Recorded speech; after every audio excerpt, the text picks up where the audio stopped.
Hello and welcome, welcome, welcome to another episode of Pay Attention, where we're learning to pay attention to the hidden influences in our bodies and minds from moment to moment so that we can make decisions and move our lives forward from a place of clarity and objectivity. I'm coming to you again from the beautiful Upper Valley of Vermont. I've been here a week. I've got another week to go. And the leaves are gorgeous, and I'm so grateful to be here. So yay for that. And for those of you who've had a chance to listen to my initial podcast, this might be a little bit of a repeat, but given my guest I have today, I think repeat is a little bit warranted. So I am an architect, and why is an architect teaching mindfulness? Well, at age 34, I hit a low point and vowed to find better. And in my 20-year journey, I searched through neuroscience, psychology, Buddhism, and spirituality. And in doing so, I had this amazing understanding of these profound, simple truths on how our mind works or how your mind works, and how if you understand these truths and why we're not taught these before when we're young, how you can change them. And so our guest today knows all about that. I've had the pleasure and honor of speaking to him before. He's a trauma expert, an author, a speaker, CEO, and founder of the Inspired Performance Institute. Please welcome Dr. Don Wood. Don, thank you so much for coming today. Well, Holly, I appreciate the invitation. I enjoyed so much the last time we spoke, so I'm really looking forward to what we're going to talk about today. Yes, yeah, I'm excited about it. And for now, why don't you just give a little introduction of who you are and your institute and all you've done. There'll be more time at the end to dig into that a little bit more. But yeah, take it away. Well, like you, I started on a different journey. You were an architect and got into this. I was an entrepreneur, a business owner. And the Right. reason I got into this was because of my daughter, who had two autoimmune disorders. Mm-hmm. And the first one was Crohn's. The second one was called idiopathic pulmonary hemosiderosis. And I wasn't even doing any of this. So I went back to school, got my PhD, and started putting the research together because the second disorder was technically a death sentence, or could be. So a lot of people would die within 5 to 10 years with that diagnosis because the lungs basically bleed out. And it's the iron in the blood. The immune system dumps the iron, which dumps the blood, and she could choke to death and die. Wow. So I had to figure out how to save her life, and that was sort of my motivation. And I always say, I think the best part for me is if you want to solve a problem, bring in an entrepreneur, because we Nice. look for the niches, right? And that's why I think Yeah. what you do is interesting, because we talked about this before. An architect builds, right? You see Right. things before it's ever there. I think that was your advantage, is Yeah. because you had to imagine and create something out of nothing, right? Right. And which is what most people don't do, right? They wait for something to be built and then they see it. Right. Both of us had that, I think, insight to be able to see something that wasn't there. And that's, I think, was the secret for me developing the program. Yeah, I've heard the story before, and it is an amazing, amazing story. And you're right. And I so appreciate being able to be here to talk to people, and I'm sure as you do as well. Yes. So I'm going to have a little fun with you today. There are three things that I teach people about how the mind works. So I want to launch those at you, and you can, give me insights, expand on it, or, maybe tell me like, maybe it's not quite that way, or whatever you think. Okay. I trust you. Okay. Okay. So here we go. The first one is that the mind is habit based. That whatever 100%. whatever we think about over and over and over again, whether consciously or unconsciously, becomes habit and thus our conditioning. We start to believe it, we start to take it on as our identity, our personality, and become so solid and so real that we just think this is who we are. And why is that? And why does that happen? And what's the science behind that? Well, it's actually, I call it coding. So people say Mm-hmm. behaviors, right? But if we look at Right. the brain as a computer, right? Right. The Yes. brain will code, right? The Yep. computer will code. At Right. no point, if you're typing into your computer, will your computer say, "Why are you doing this?" Exactly. It accepts the code. So Yes. if you repeat something over and over, your brain isn't judgmental, your subconscious brain anyway. Your subconscious brain is literal. So if you Yeah. say, I'm not good enough, I'm not smart enough, right, I'll never make it, right, it'll code that for you to Yeah. protect you, not to hurt Right. you. Because what it's going to do is make sure that you don't get hurt. Don't Right. go and take that. So if you say, I'm not good enough, I can't make it in this career, and then you say, oh, I sabotage myself. Well, no, you condition your brain to protect you Right. from pain. Right. So if you're not good enough, why would you want to go into that career? So it And will that's move you. yeah, and the neuroscience. I mean, this the nerve cells. When the more we think about it, this there's this neural net, this patterns in our heads that all connect that, and the more we do it, the stronger it is, Yeah, right? And it's like walking a path. And so if you so you're out in Vermont, right? So if there's all these, big fields and you walk through that field every single day, you're going to groove a path. right. And the number one fear for the human mind is uncertainty. So what Hmm. does habits and behaviors do? Create Right. certainty. Even if Right. they're not good for you, it's Right. still certain that I can do it. Right. Well, you know what? You've already moved into the second and third thing I teach, which I love this. Okay. So this is great. I'm going to go over them again. The second one is that the mind does not discriminate between good and bad conditioning. It doesn't ask any questions, Right. right? The And subconscious. yeah, the subconscious mind, right? Exactly. Right. So 95% of all that we're creating, our habits and patterns, are happening in that subconscious mind. Absolutely. That's what I understand. Thank you. And when we're kids, we're so open, right? We're so open, but we're also vulnerable to our situations. And 50% of children are adult children of divorce, and 80% of children go through trauma. So when we're open and the brain does not discriminate, then when we're in traumatic situations and don't have that parent to help us transform that pain into understanding, and it turns into trauma, then that's what gets conditioned, correct? Yeah. And even with the best of intentions, the words that we use with children have an effect because between the ages of 0 and 7, Mm-hmm. the brain is literal. So it's taking in information, right? And then figuring out, what does this mean? What does it mean about me? Right. And Mm-hmm. then About it me, start. exactly. And so if you have a child that's constantly being criticized, then the child is learning, I just don't measure up. I'm not good enough. I'm not smart enough, or whatever it is. So the words are so powerful to a child who has no life experience. Now you could take that language and take it to an adult who's, say, in their 30s. They're going to hear it completely different than a Right. child. And I give an example. My wife grew up in a very traumatic childhood. And so between my Mm-hmm. wife and my daughter, right, I learned a lot from them. They're the Yes. heroes because Yes. they experienced it. But Mm-hmm. my wife, when she was 6 years old, living in a traumatic household to begin with, she goes to a tea party that the mothers in the neighborhood put on.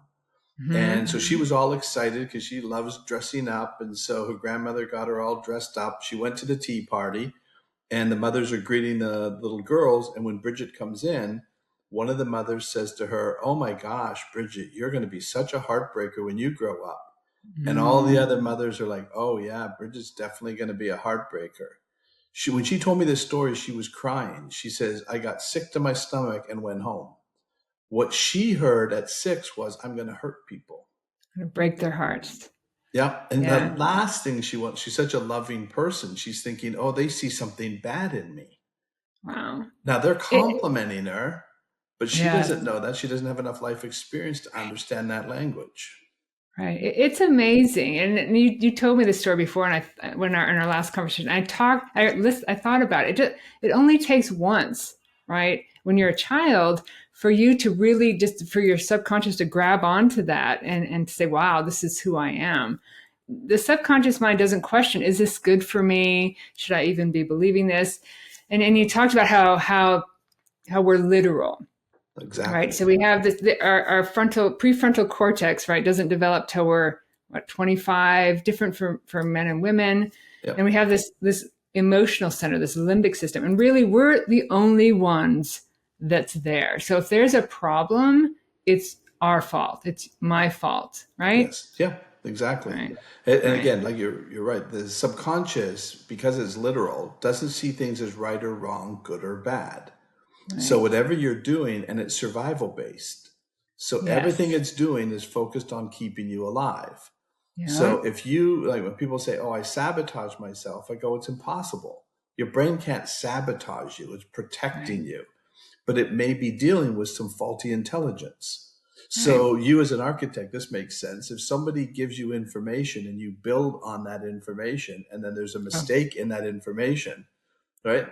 You're bad taking the news. information as fact. Yeah, right. And Yeah, about building a solid foundation. I did up in Deadwood, South Dakota. I did a retaining wall with a retaining wall consultant out of Denver, and I came in one morning on my little notes, the pink slips I had. It said retaining wall slipping, houses above slipping, right? Like slipping down the mountain, right? So right, yeah, exactly right. If you don't have that solid foundation, which unfortunately a lot of us don't, yeah, you're building on that. yeah. You're building that. And the Which, information, if you're relying on that information, so if you were a child at say 3 years of age, and somebody told you that 1 + 1 = 3, and then you take that information in, and then you get into college, and somebody has an equation for you, and then you come up with your answer, and everybody else has a different answer, you're convinced you're right. yes, yes, yes, because that leads exactly into my third point, And we didn't which is discuss this at all, so this is pretty good. We're in real sync which here. yes, we well after our yeah, I knew this was going to be good. So the third one you've also touched on, and that is that the mind main one of its main jobs, the subconscious mind, is to protect you, to keep you safe. So, Right. And so it does so by saying, I learned this from you, that, the conditioning we have so far kind of works. So we're going to keep that going. So it will use all that nasty self-talk to dissuade you, to keep you in that comfort zone, free from risk and vulnerability, even if what's in there in that comfort zone isn't healthy for you. exactly. I use the story of, if you walk 2 miles every day to get food, and you had to navigate through snipers and landmines, but every day you got there and you got back. So your mind now thinks, "I can do this." And then somebody Mm-hmm. goes, "Holly, what are you doing? There's a Safeway 100 yards down that road. It's lit. There's really safe." Your mind Right. will not accept that knowledge, right? At Yes. value. So it will want, so that's why habits form. Habits are formed to give the mind research into whether this is safe. And so if you didn't Yeah. get killed every day, go in there and somebody goes, "Go this way," your mind's going to go, "Oh no, I don't Yeah, know that right. that's safe." Right. Yeah. Yeah. So I've the way to break that habit is to repeat something, build a new neural pathway that provides, I say, think of repetition is research for the brain. Yeah, that's awesome. That's awesome. I've heard it called laws of transformation, that your brain creates these laws of transformation that any new idea must pass through.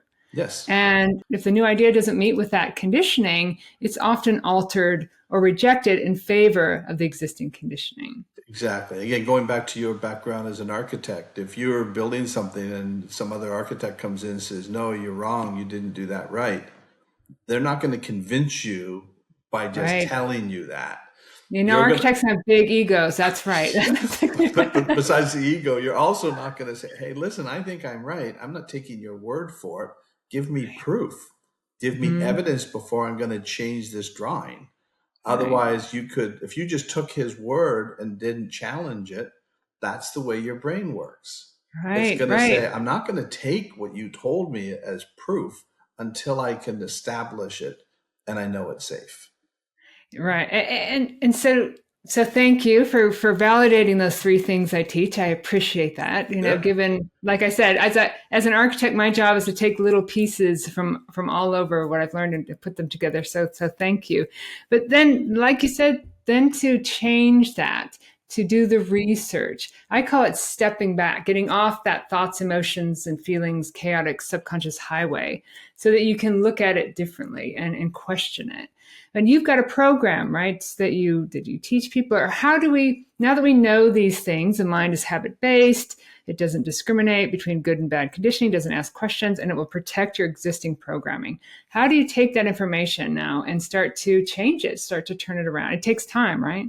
It takes time because the mind wants proof, and Yeah. it's not going to just make. And it's actually a good reason, good thing that it does do that, because if I could come up to you and you've been doing something that's kept you safe all along, and I just say to you, "Oh no, you need to eat charcoal, or you need to Right. eat, like poison," and you go, "Oh, Right. okay, yeah, I'll do that." No, your mind's Right. not going to accept it because it's Right. trying to protect you. So Mm-hmm. those habits, even if they may not be the best habit, have formed as a survival technique. So the only way that Right. you can do something is to make the changes slowly. So that's what our program does. Mm-hmm. Is we have two reasons habits form though. So the other reason a habit will form is from trauma. Oh, right. So what I do is in our program, the first 4 hours of our program are all designed to reset the trauma loop Okay. because it filters through its trauma to respond to its current environment. Because your Mm-hmm. subconscious is always in the moment, always present. It even sees memory as Yes. present. It's Yes. a glitch. It's Mm-hmm. looking at old data in real time. That's So amazing. if you don't get that trauma out of the way, that's what created the habits and behaviors. So Mm-hmm. first we get that trauma out of the way, and then the person listens to a series of audios designed to make changes to the habits, because the habits won't change just because we resolve the trauma. But it's a lot easier to change the habits when the trauma isn't pulling it back into a safety message, Mm-hmm. if that makes sense. Yeah, it does. It does. A question I have for you then is there, so I've found that when, you go back to all those old habits, and thank you for explaining the other way a habit is formed, and how I love, we all, the only life there is in the present moment, but understanding that the subconscious mind is in the present moment, seeing the past is very, very interesting. But do you see it? I find that I trust myself more the more I step back and question those traumas and get those out of the way. Where does trusting in yourself and giving yourself compassion for your situation come into all of this? Well, it's a good part, and that's what I sort of do in the program is Mm-hmm. get them to sort of take a look at it. And I'll give you an example. I had a lady who she had a very bad relationship with her parents. She Mm-hmm. was very angry at them. Now she's in her 30s, and Mm-hmm. she got along with them to some extent, but she had a lot of frustration and anger about. And then so where did it come from? Well, when she was 4, she had a sister, a 9-year-old sister, and then a 1-year-old sister. And so Okay. and she was 4. And she says, Mm-hmm. and her parents went out, hired a babysitter, a male babysitter, and he tried to sexually assault the 9-year-old. And the 9-year-old was smart enough to say, let me put my sisters away. I don't want them to see this. And she hid them all in the bathroom. Smart kid. And he was Wow. pounding on the door trying to get in, and they wouldn't let him in. And then eventually the parents weren't gone for that long, and they came home. Oh my And God. she says, and then he left right away. And she goes, my parents didn't believe us that happened. And so she said, so she was telling me that this really created a lot of anger in her, that why didn't our parents protect us? Why? And so here's what I did. This is exactly what you're talking about. Let's step Mm-hmm. back for a second. I said, you were Mm-hmm. 4. Is that right? She goes, yes. I said, I Mm-hmm. don't know because I wasn't there. Is it possible that your parents did protect you, right? They just didn't involve you in it. Maybe they got that guy Mm-hmm. arrested. Maybe he went. Did you ever have him babysit again? She goes, no. And I said, where did they get him from? She says, well, he worked with my dad. Did you ever see him at work again? No. So I said, is it possible that your parents just didn't want to bring a 4-year-old and keep reminding her about this, handled it, Mm-hmm. got the guy arrested, Wow. and she goes, I never thought about that. Mm-hmm. And I said, and your parents never talked about it because they don't want to keep bringing this trauma up to a 4-year-old. So Wow. everybody sort of, now, was it the right thing to do to ignore it? No. But maybe their parents, that shifted her because she had Wow. never taken that as a possibility that her Mm-hmm. parents maybe really did protect her. They just Mm-hmm. didn't engage a 4-year-old in it. Wow. So that's Wow. just what you're talking about. Step back, let's take a look at it. A Step back. Yeah, 4-year-old look at it differently. doesn't Yeah. have the experience. I mean, you can imagine if you had a 4-year-old, would you want to bring her into court and have her witnessing all this stuff? No. Wow. And that space, you're exactly right. That space and that even that suggestion from someone they trust, from a professional can really help to shift that. Yep. Getting because otherwise you're in the middle of it, even in the present moment. It's always, like you said, it's always there and it's influencing all your decisions, Hmm. how you move. I know this. And you had your daughter and your wife as your heroes, and I know this because I lived it, for 34 years. 2 years after I graduated college, I was put in charge of the largest historic preservation project in my state. I had 10 to 20 men standing around me at construction meetings, all listening to what I had to say, large and in charge, but total imposter syndrome, Yeah. you know, low self worth. I couldn't even see what I had accomplished. You Yeah. can't even see it. When No. you're in it, it's true, right? You can't even see how it's affecting you. Is that No, I right? mean, yeah, you look at all the celebrities that end up in drug use and all these Mhm. people who are famous, and you're thinking, oh, they've got everything going for them. They have imposter syndrome. They're Yeah. figuring somebody's going to figure this out and realize that I'm not that smart. I'm not that good, right? And then it's going to come crap and I'm going to lose everything. Right. And that's the Right. way the mind works. It's always It's going to move to protecting the you. negative bias to protect Yes. you. Yes. That's right. Yeah. And That's it's right. But negatively biased naturally, not to yes, to hurt protect you. you, but to Right. protect you. Yeah. Right, right, right. Okay. Well, if somebody's listening to this and maybe they're feeling that way, like an imposter, or maybe they're stuck in that trauma, how do they get a hold of you? What's the first best step? Tell us. What's their first step if to try to figure out to know what they don't know, right? They just know they're miserable or stuck. What's the first step for them? Well, we have a program. We have a couple of different ways of doing it. One, you can come to Orlando and do a one on Hmm. one with me, Hmm. or we have an online version of it. So you can do the whole program on your own, in your own home, by yourself. And that's very effective. I mean, my wife is my biggest fan, but when I told her I'm going to do an online version, she goes, yeah, I don't think that's going to work. It works amazing. Mm, yeah, And so good. we've got a lot of really good results. And we just shot it in virtual reality. So we Oh, haven't launched that yet, but that's another version. very And then fun. I do groups. Hmm. This next Monday, I'm going to be in Georgia doing a group of 50 wardens of prisons. And I'm taking the whole Wow, group of 50 men or men and women through the program all in the same room. that is And amazing. nobody has to share their trauma. So at That no is point do I amazing. need anybody to stand up and start talking about what happened to them. I can clear the trauma without even knowing what it is. Yeah, that is amazing. That is that's that because of how the mind works, right? The mind Well, has. well, So the key is, and this is what people say, how do you do that yeah. way? And I said, the key is to get the mind into optimal condition. And the Hmm. optimal conditions will allow the healing to start. The problem is when people have a lot of trauma, their mind never gets into that optimal condition to heal because it's so focused on survival. So, what I Right. do is create the optimal conditions for the mind and body to heal, and then it naturally heals. Well, Dr. Wood, you have been ahead of me like every step of this conversation. I was just going to ask you like one thing you wanted to leave them with, and if that wasn't it, please tell me anything else. But is that what you would leave somebody with? If leave Actually, I this. do. Well, I actually start, and this is what I start with, and it really sort of sums it up. And Uh I've had huh. people sit and cry when I say this to them, even early on. What I Yeah. say to if I was sitting with you right now, I'd say, Holly, there's nothing wrong with you, and Yeah. there's nothing wrong with your mind. Yeah. Your mind works perfectly fine.